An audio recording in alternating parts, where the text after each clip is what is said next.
Hemos estado hablando de Amós, haciendo esta reflexión sobre este libro y sobre esta profecía muy necesaria para el reflexionar de nuestra vida como cristianos.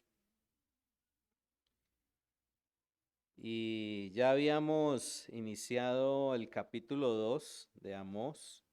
Habíamos compartido algunos apartes sobre sobre este libro del Antiguo Testamento y pues no quería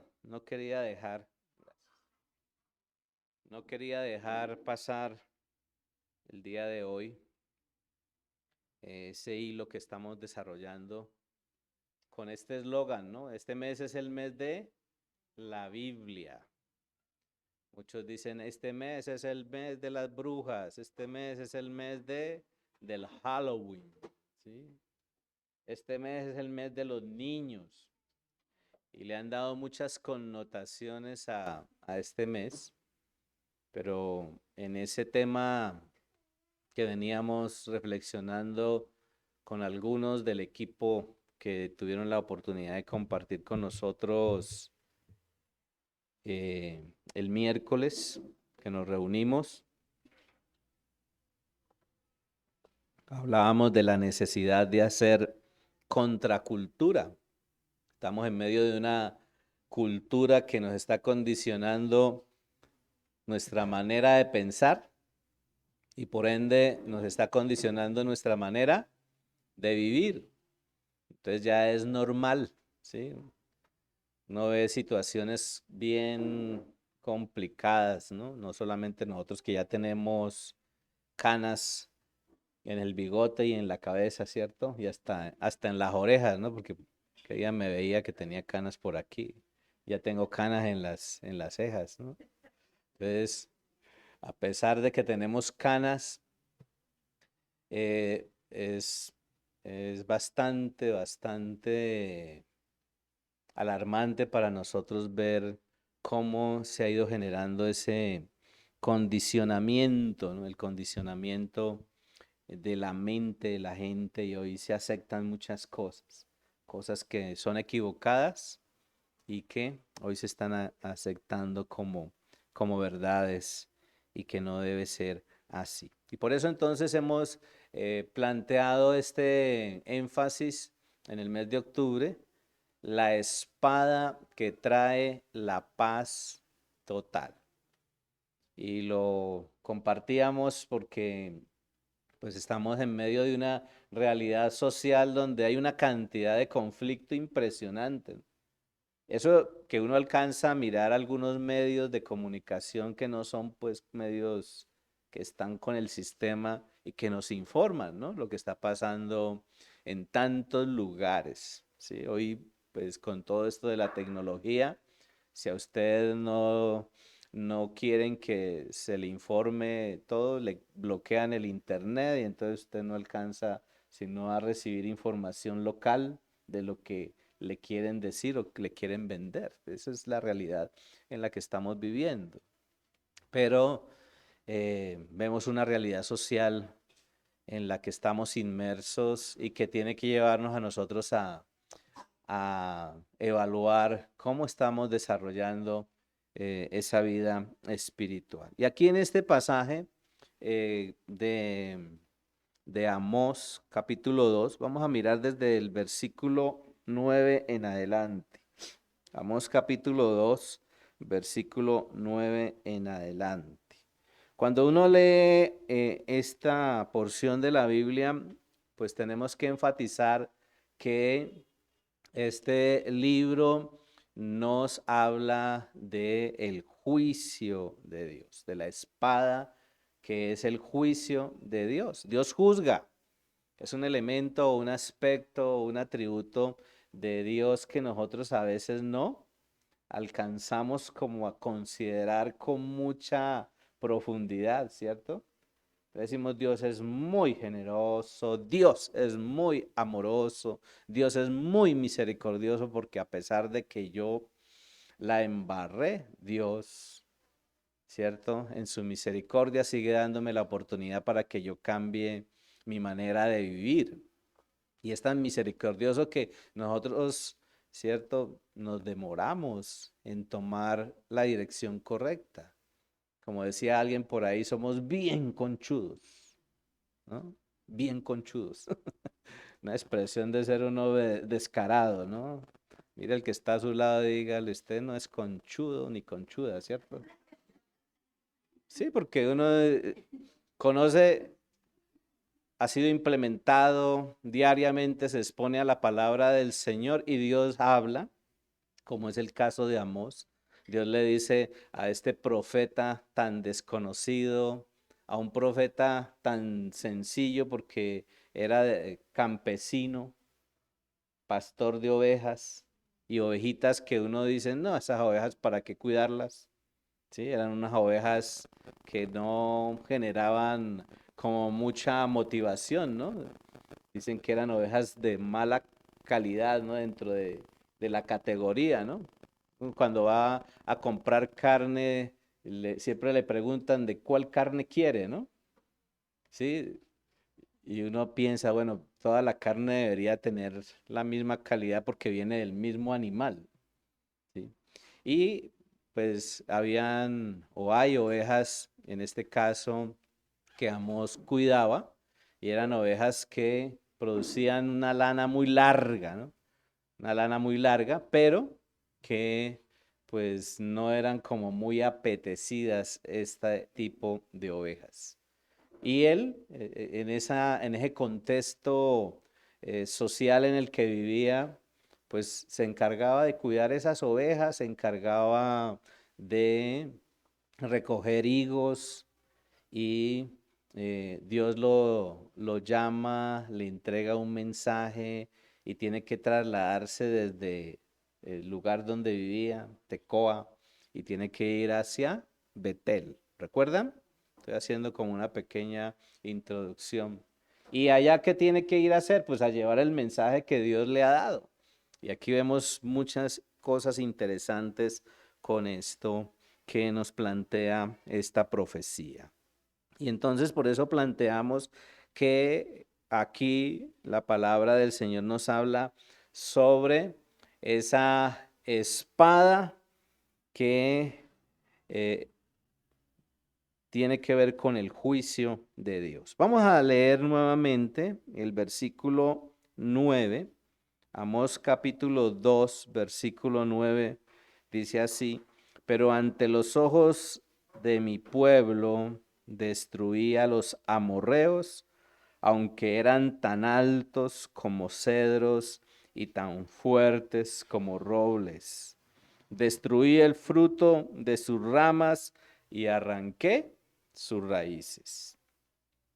Y vemos que aquí inicia como una segunda parte de toda esta narrativa que está trayendo el libro.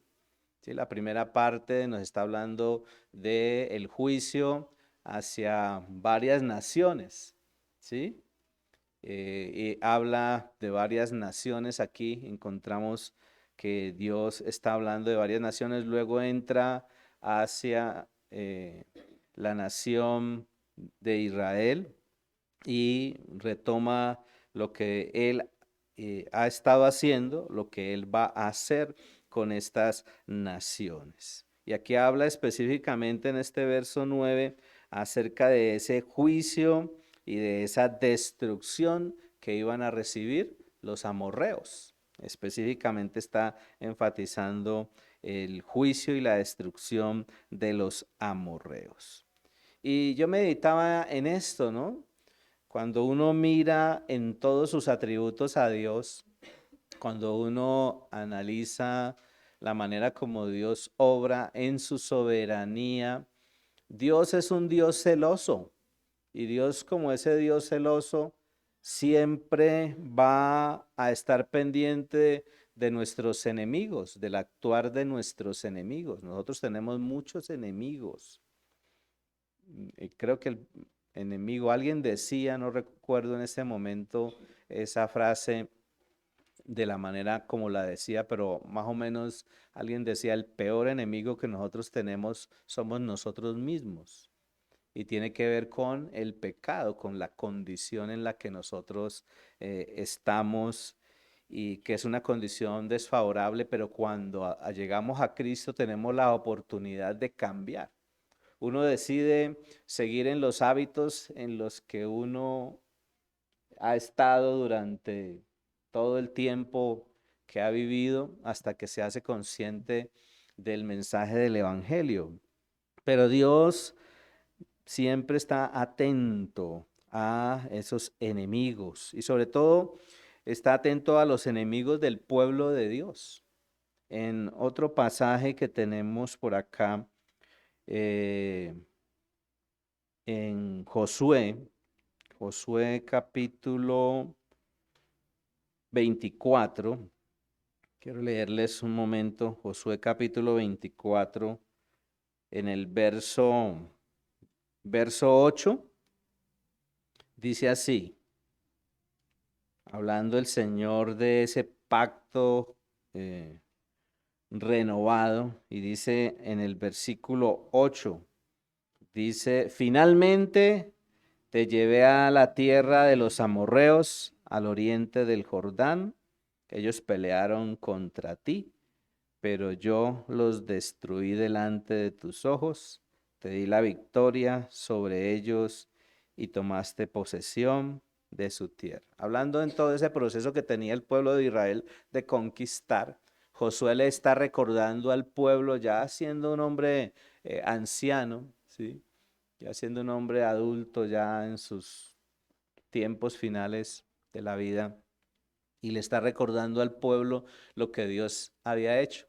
Y específicamente está hablando de este pueblo, del que está también hablando Amós, ¿cierto? Ahí en el capítulo 2, versículo 9. Y es que Dios quita y quitará a los enemigos que obstaculizan que su pueblo se establezca donde Él desea que estemos. Y esa era una enseñanza que yo retomaba porque Dios le había prometido una tierra a Abraham, pero eso se demoró más de 420 años en que esa promesa se cumpliera, ¿sí? ¿Y por qué? Porque pues el pueblo de Israel tuvo que ir a Egipto y en todo ese peregrinaje que tuvieron allá, ellos tuvieron que vivir su proceso, pero Dios estaba preparando esa tierra. Aquí estaba limpiando, quitando a todo este pueblo amorreos, y luego tiene la oportunidad entonces el pueblo de ingresar con Josué, ¿no? Y viene todo este tiempo de la conquista donde Josué empieza a entrar con esa nueva generación, ¿no? La gente que ya tenía una visión diferente a aquella generación que había salido de Egipto con una mentalidad de esclavos, ¿no? Uno cuando sale, y aquí hay una comparación, ¿no? Cuando uno sale de esa condición en la que estaba en el mundo y llega al reino de Dios, eh, muchas veces y durante un largo tiempo, en el caso de muchos de nosotros, seguimos con mentalidad de esclavos. ¿Y por qué seguimos con mentalidad de esclavos? Sencillamente porque aunque teníamos una vieja manera de vivir, no hemos cambiado muchos de esos hábitos de la vieja manera de vivir. Seguimos mintiendo, seguimos robando, seguimos, ¿cierto? Adulterando, fornicando, bueno, tantas cosas equivocadas que de esa vieja manera de vivir ya la debiéramos haber solucionado. ¿Sí? Dios dice, pues usted llegó a una nueva vida, empiece a vivir su proceso en esa nueva vida. Y algunos nos quedamos, ¿no? Pasan los días, meses y años en esas condiciones. Y Dios no quiere eso. Y encontraba esto y otro pasaje en Romanos capítulo 2, Romanos capítulo 2. Estoy leyendo la traducción en lenguaje actual. actual. En el versículo 12 al 15. Y aquí está hablando en Romanos 2 sobre el juicio que Dios hace contra el pecado.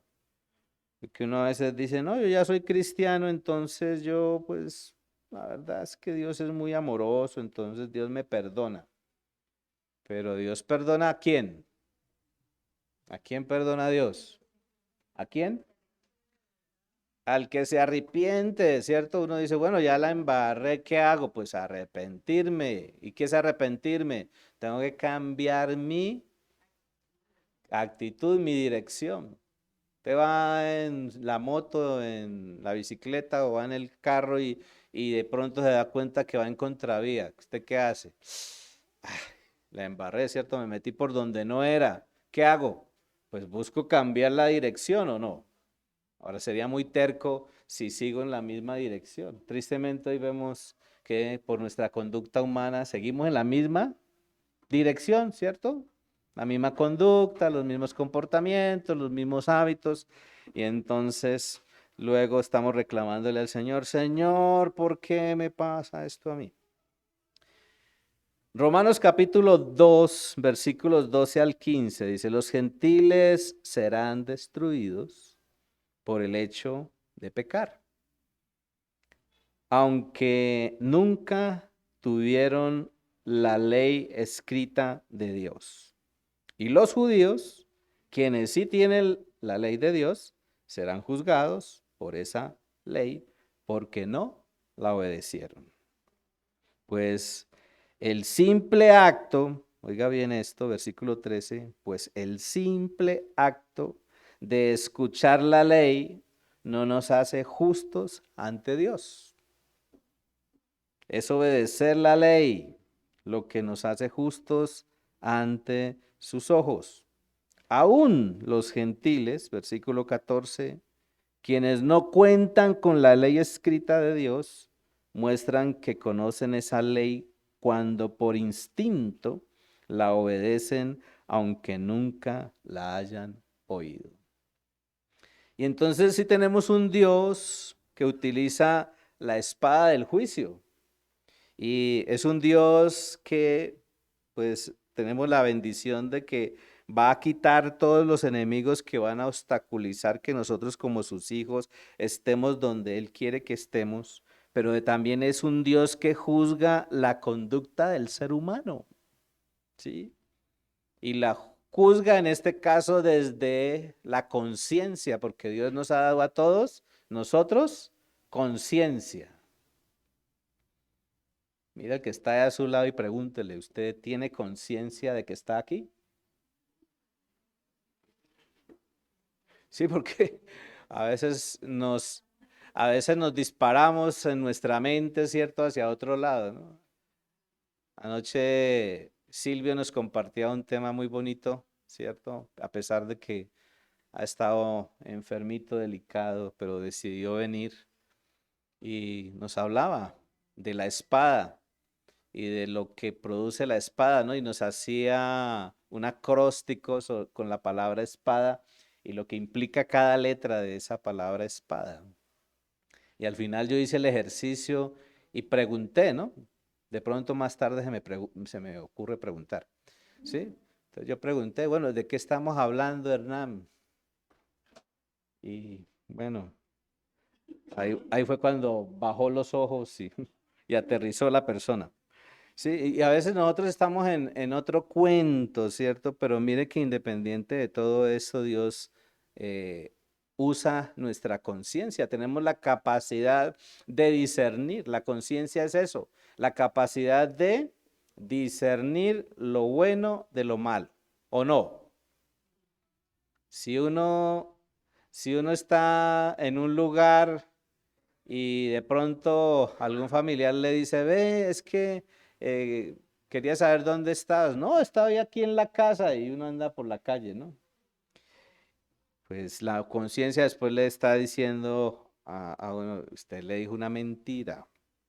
Por eso necesitamos entender lo que tenemos de parte de Dios, el sentido y la facultad de saber lo que está bien y lo que no está bien. Y eso en todos nosotros. Y uno dice, no, los bebecitos también. Ustedes ven los niños manipulando y nosotros permitimos eso. Sí, y por eso hoy nuestros hijos están en unas condiciones complicadas. Dios juzga la conducta del ser humano y quien no se vuelve a Dios, pues lo que nos muestra la Biblia es que experimenta su juicio. Y uno encuentra ahí mirando la historia en el Antiguo Testamento, este pueblo, los amorreos, fueron destruidos. Dios los destruyó.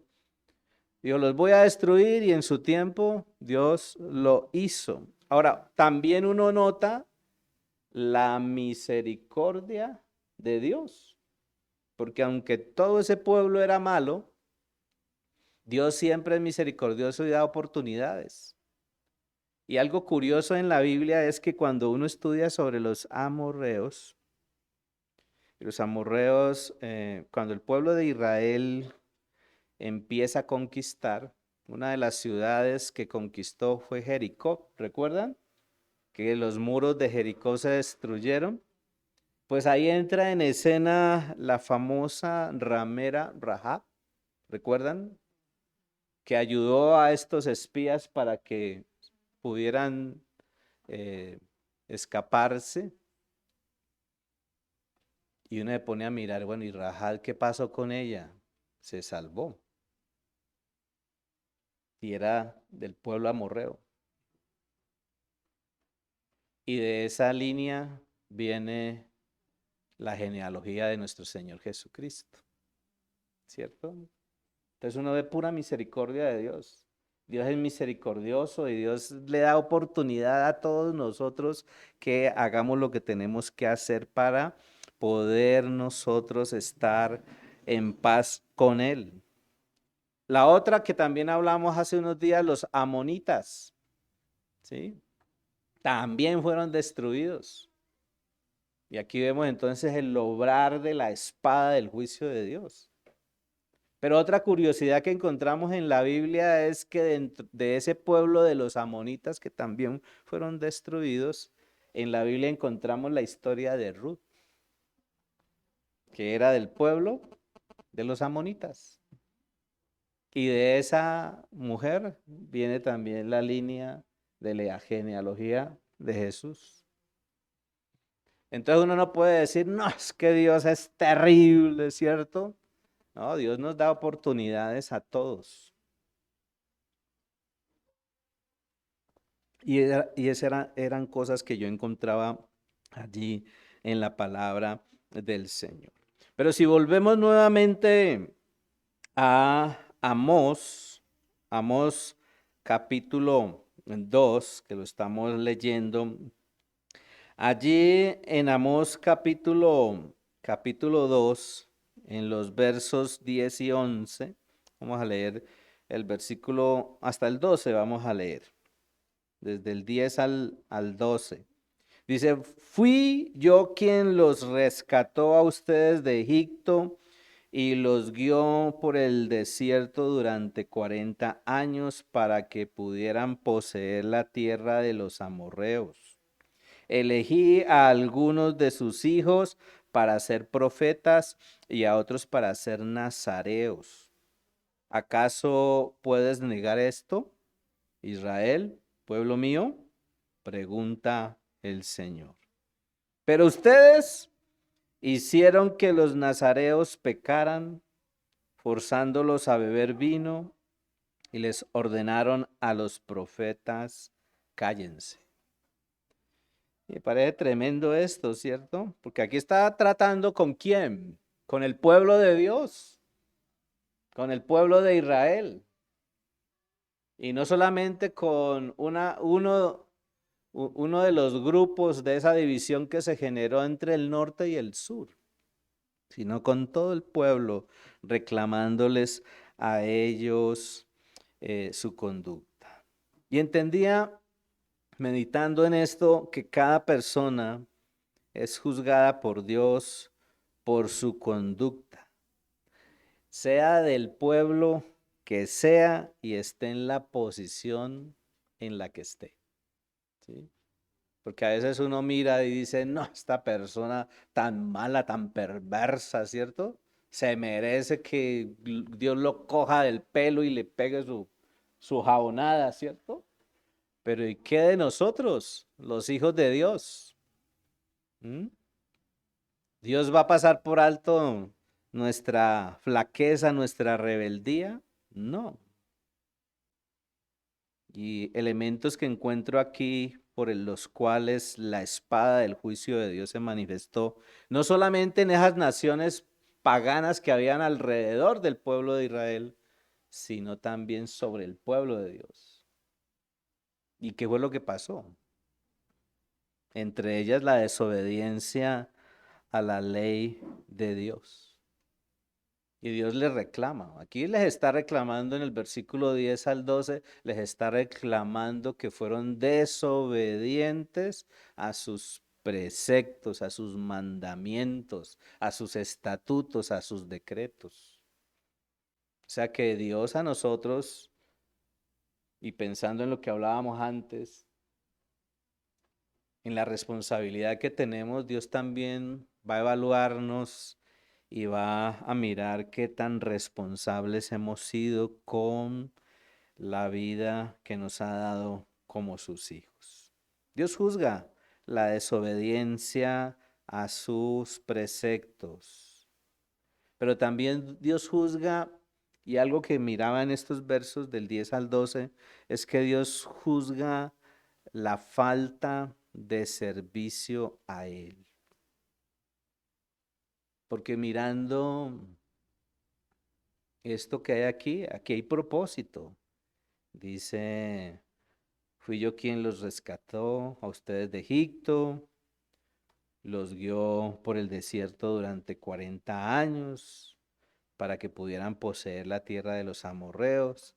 Y miren lo que dice el versículo 11. Versículo 11, elegí a algunos de sus hijos para ser profetas y a otros para ser nazareos. Dios tiene propósito con nosotros, pero nosotros a veces no entendemos que hemos sido colocados en este tiempo, en esta tierra, en este espacio en el que estamos viviendo, que fuimos colocados aquí no solo para sobrevivir, porque a veces uno dice, ¿cómo vas? Sobreviviendo, ¿sí? Subsistiendo. No, fuimos colocados aquí para cumplir nuestro propósito. Ahora, ¿cómo sabe usted cuál es el propósito? Pues cuando usted se mete allí en comunión con Dios, cuando usted se mete con la palabra de Dios y usted dice, a esto me ha llamado el Señor, como hijo de Dios, como padre, como esposo, como parte de una sociedad en la que yo estoy. Y en medio de esta sociedad nosotros tenemos que cumplir nuestro papel. De pronto no va a ser de mucho agrado para otros, ¿sí? Pero independiente de eso, tenemos que cumplir nuestro papel. No estar esperando que nos empujen a hacerlo, sino asumir el rol, la responsabilidad que tenemos. Y uno tiene que pedirle a Dios perdón porque muchas veces en los diferentes roles en los que hemos estado, hemos fallado. Que Dios ha tenido misericordia de pronto, ¿cierto? Dios ha tenido misericordia y nos permite como reorganizar muchas de las cosas. Tristemente nuestra irresponsabilidad en esos roles que Dios nos ha dado, pues va a ser juzgada. Y aquí me llamaba mucho la atención el versículo 11 y el versículo 12. En esa responsabilidad que Dios nos ha delegado para educar a nuestros hijos. Qué tan tremendo privilegio, pero qué tan gran responsabilidad la que tenemos. Y los que ya tenemos el pelo blanco, deberíamos hacer un ejercicio de evaluación y de buscar maneras de redireccionar la realidad que se está viviendo. Porque no podemos seguir anestesiados. Estamos en un mundo que nos está anestesiando y nos está diciendo, no, debemos ya, el Señor ya viene pronto, entonces, cierto que el que se salvó, el que no, no, no. Yo tengo que luchar a la gente. Tengo que lucharla tremendamente y eso es oración, pero también proclamación. Y decía que tenemos una responsabilidad y el pueblo de Israel tenía una responsabilidad con su familia. Ahí habla de los nazareos. Nazareos eran aquellas personas que habían hecho la promesa voluntaria de dedicarse a Dios. Y ellos habían hecho la promesa en varios aspectos. Esa dedicación la iban a manifestar no cortándose el cabello. Y es interesante en el Nuevo Testamento cuando el apóstol Pablo dice que para el hombre el pelo largo es como una especie de vergüenza, ¿no? Por eso el hombre tiene que cortarse el pelo. Pero aquí el nazareo se dejaba crecer el pelo, ¿sí? O sea, para lidiar y ser parte de esa vergüenza. Pero era parte de su dedicación. Todo eso tiene una simbología, ¿no? Uno era no cortarse el cabello, otro era no beber vino, o sea, no tomar ninguna bebida que tuviera licor. Por eso ellos ni siquiera las uvas ni las pasas se las comían, no podían. Y lo otro era no tocar un muerto. Inclusive si fallecía algún familiar, ellos no iban ni al velorio ni al entierro. Y eso muestra entonces unos votos muy importantes. ¿Qué simboliza todo esto? Yo miraba todos estos elementos y yo decía, esto simboliza que para la persona que decide dedicarse a Dios, Dios tiene que ser su máxima prioridad. Y cuando uno mira hoy la realidad del cristiano, es que cuando un cristiano toma la decisión de aceptar a Jesucristo como Señor y Salvador, ese cristiano está haciendo un voto con Dios, voluntario. Porque Dios le dice, yo hice una obra y esa obra tiene unos beneficios. Usted la aceptó y entonces usted va a evidenciar que aceptó en serio esa obra, dedicándose, consagrándose y sirviendo. ¿Sí? Tremendo eso, ¿cierto? El esclavo por amor, que es otro concepto que encontramos en la Biblia. Famoso esclavo por amor era aquel que ya había sido, o mejor, ya había cumplido su periodo de esclavitud de 7 años y por esa ley del levirato llegaba el dueño y lo iba a liberar y él le decía, yo quiero seguir bajo tu servicio. Entonces el dueño iba, lo llevaba a la puerta allí de la ciudad, ponía la oreja sobre esa puerta y con una lesna le rajaba la oreja.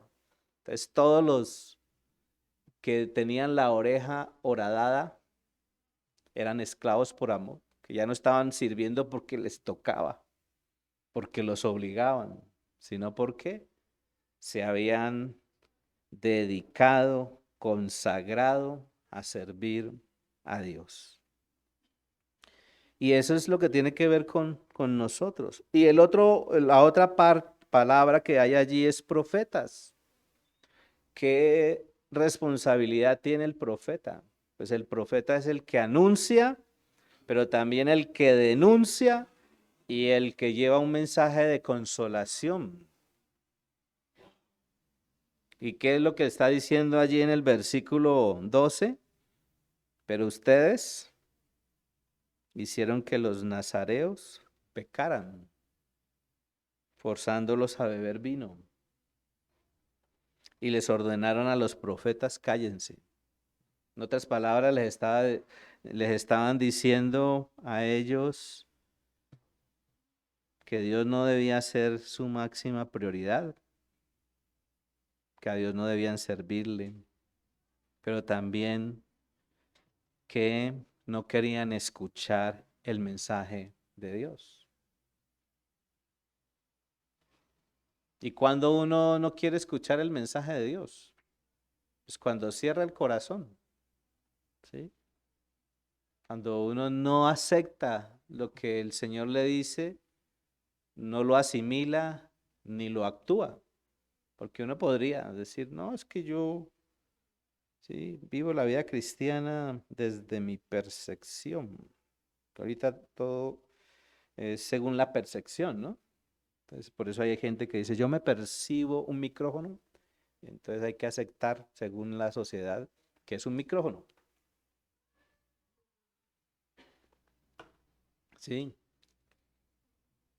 Y entonces por eso es que ahorita ya nos toca en el lenguaje supuestamente nuevo decirle todes. Yo no sé quién son los todes. A todas y a todos hay que decirle todes también, ¿no? Y uno lo ve, por ejemplo, los funcionarios públicos. Cuando yo voy a diferentes eventos del gobierno municipal departamental, entonces el saludo a todas, a todos y a todes. Yo digo, ¿y dónde están los todes? Que no los conozco. Tremendo todo eso que nos está imponiendo un sistema que no glorifica a Dios. Y como para ir concluyendo allí, porque esta reflexión es como larguita, no quiero que me cabeceen mucho porque ya me va cogiendo a mí también el sueño. Entonces, de pronto me quedo parado dormido. Dentro de las conclusiones, miren, un pueblo, una nación o una persona cae, se destruye por su realidad espiritual. Nosotros tenemos enemigos externos y tenemos enemigos internos con los que tenemos que lidiar.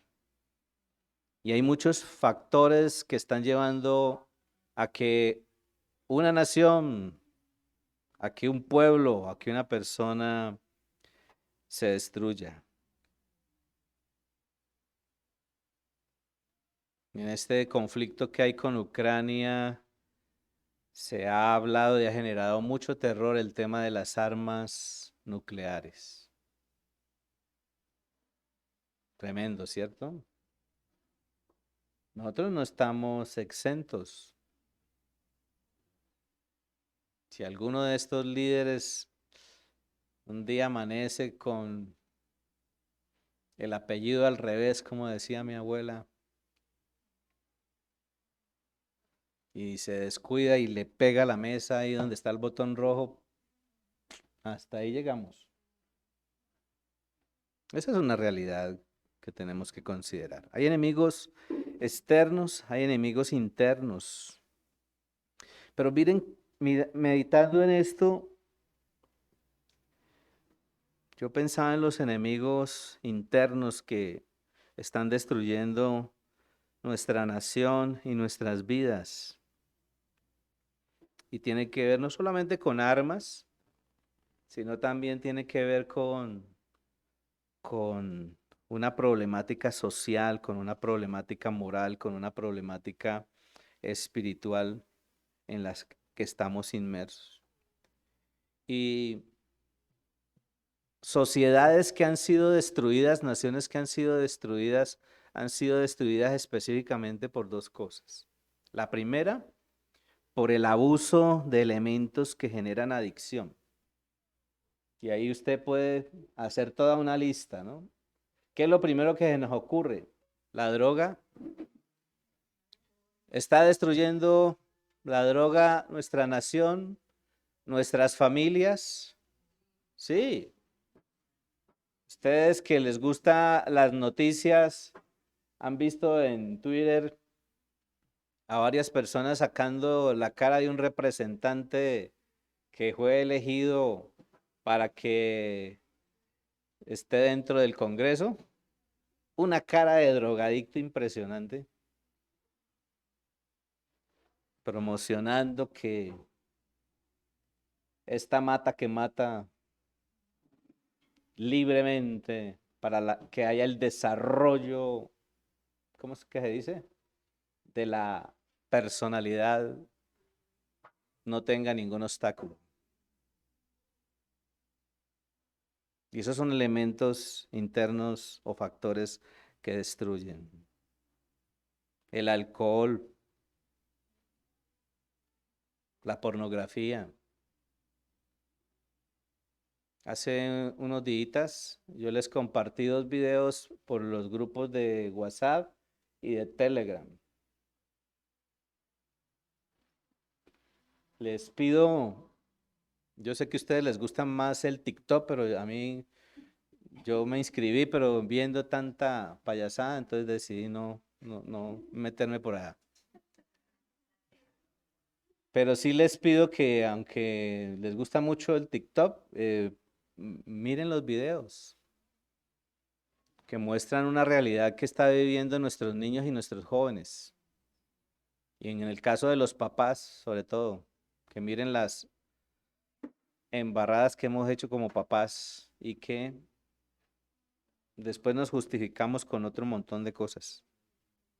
El abuso de esos elementos que generan la adicción es uno de los factores que destruyen. Y, por ejemplo, el licor. ¿Cuánta gente, no? Tristemente, pues no sé si fue por licor, pero sí por imprudencia. Ayer fallecieron 20 personas. Un accidente de bus quedó yendo hacia Pasto, ¿verdad? ¿No? Quedó vuelto nada. 20 personas fallecidas en un momentico. ¿Quién sabe cuál sería la razón, cierto? Accidentes genera el alcohol, alteraciones del comportamiento, que estamos trasnochados con Elizabeth y nuestros hijos porque 3 de la mañana empezó una gritería aquí afuera y era un señor borracho, pero sí botando sangre y la esposa gritándole que se tranquilizara y llegó la policía y casi que no lo meten a la ambulancia para la patrulla para llevárselo para el hospital. Conflicto ahí en una fiesta familiar. ¿Sí? Y una vulgaridad, una persona transformada, producto de cosas que generan adicción. Es un elemento. El segundo elemento, ¿saben cuál es?